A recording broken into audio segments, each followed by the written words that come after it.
പ്രതിപക്ഷം ഉന്നയിച്ച ആരോപണങ്ങൾക്ക് കോടതി അടിവരയിട്ടിരിക്കുകയാണ്.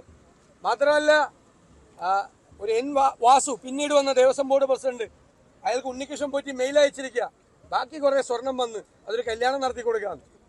ഇത്രയും വിറ്റിട്ട് ബാക്കി സ്വർണം വന്നു, ആ സ്വർണം ഒരു കല്യാണം ഏത് അയ്യപ്പന്റെ സ്വർണം വെച്ച് നമുക്ക് കല്യാണം നടത്തി കൊടുക്കാന്ന്. ഈ വാസു എന്ന് പറയുന്ന CPM-ന്റെ ഏറ്റവും സ്വന്തം ആളാണ്.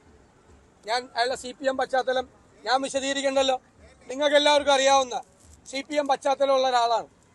ആ ആള് ഇതറിയാം, എന്നിട്ട് അതുമെല്ലാം മറച്ചു വെച്ചു. ഇവർക്ക് എല്ലാവർക്കും അറിയാം ഇത് വിറ്റത് ദ്വാരപാലക ശില്പം വിറ്റിരിക്കുകയാണ്, കോടികൾക്ക് വിറ്റിരിക്കുകയാണ്. അത് ഏത് കോടീശ്വരന്റെ വീട്ടിലാണെങ്കിലും അത് എവിടെയാണെന്ന് CPM വെളിപ്പെടുത്തണം. CPM-ന് അതിനുള്ള പൂർണ്ണമായ ഉത്തരവാദിത്വമുണ്ട്.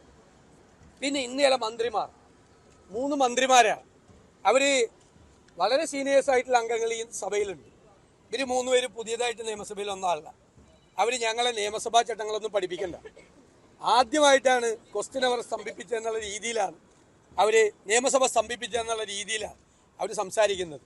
അവിടെ ഈ നിയമസഭ മുഴുവൻ അടിച്ചു തകർത്ത മന്ത്രിമാരുൾപ്പെടെയുള്ള ആളുകൾ അവിടെ ഇരിക്കുമ്പോഴാണ് ഈ പ്രഹസനം നടത്തുന്നത്. പിന്നെ കോടതിയോട് ഭയങ്കര ബഹുമാനം. ഞങ്ങൾ എന്താ പറയുന്നത്, ഞങ്ങളിപ്പോഴും CBI അന്വേഷണമായിരുന്നു നല്ലതെന്നാണ് ഞങ്ങളുടെ അഭിപ്രായം. കാരണം കേരള പോലീസ്, പക്ഷേ ഹൈക്കോടതി അക്കാര്യത്തിൽ ഒരു ശ്രദ്ധ പുലർത്തി. എന്താ ചെയ്തത്, ഈ സർക്കാരിലൊരു വിശ്വാസമില്ല എന്നുള്ള പ്രഖ്യാപനം കൂടിയാണ് ഹൈക്കോടതി നടത്തിയത്. ഹൈക്കോടതി ഗവൺമെന്റിനോട് ഒരു SIT സ്പെഷ്യൽ ഇൻവെസ്റ്റിഗേഷൻ ടീമിനെ ഉണ്ടാക്കാനല്ല പറഞ്ഞത്. അങ്ങനെ പറഞ്ഞാൽ മതിയല്ലോ.